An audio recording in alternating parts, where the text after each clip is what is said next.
कल केंद्रीय बजट देख रहा था। लगभग 2.5 घंटे तक मैंने निर्मला सीतारमण की बातों को सुना।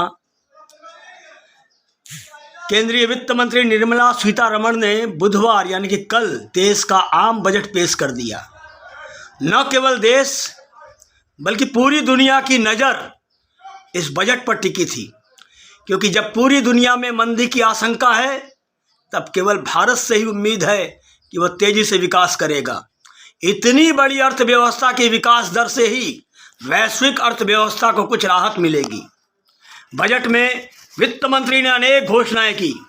सत्ता पक्ष कह रहा है कि इससे अच्छा बजट हो ही नहीं सकता, और वहीं विपक्षी दल कह रहे हैं कि इस बजट में उम्मीदों का झुंझुना थमाने के अलावा कुछ भी नहीं है।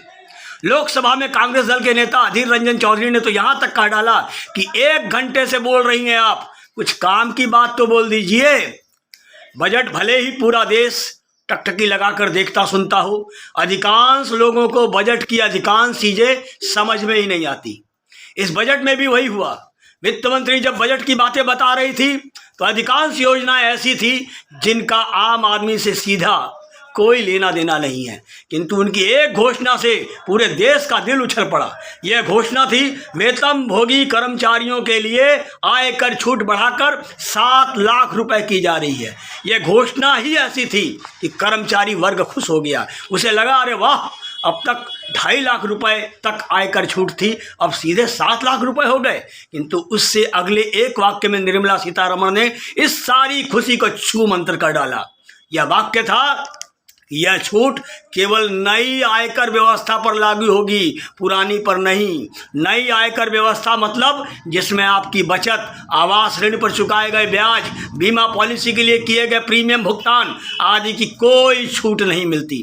पुरानी आयकर व्यवस्था में कोई बदलाव नहीं किया गया। यानी आप सेक्शन 80C के तहत छूट लेना चाहते हैं, होम लोन पर चुकाए ब्याज पर आयकर छूट लेना चाहते हैं, तो आपको यह 7 लाख तक छूट वाली सुविधा नहीं मिलेगी।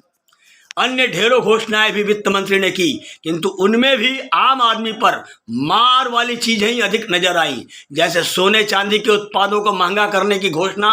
भारत में लोग बचत के लिए सोना चांदी ही सबसे अधिक खरीदते हैं, उसे ही महंगा कर दिया। सस्ते किए मोबाइल और टीवी जो कभी कभी ही खरीदे जाते हैं। सरकार ने वरिष्ठ नागरिक बचत योजना के तहत 15 लाख रुपए तक की सीमा को बढ़ाकर 30 लाख रुपए कर दिया।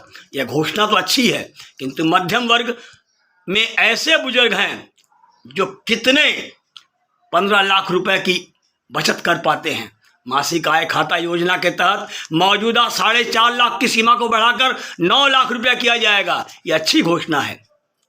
संस्थाओं के लिए एक ही साझा पहचान पत्र और पैन कार्ड होगा। इससे कई तरह की परेशानियों से मुक्ति मिलेगी।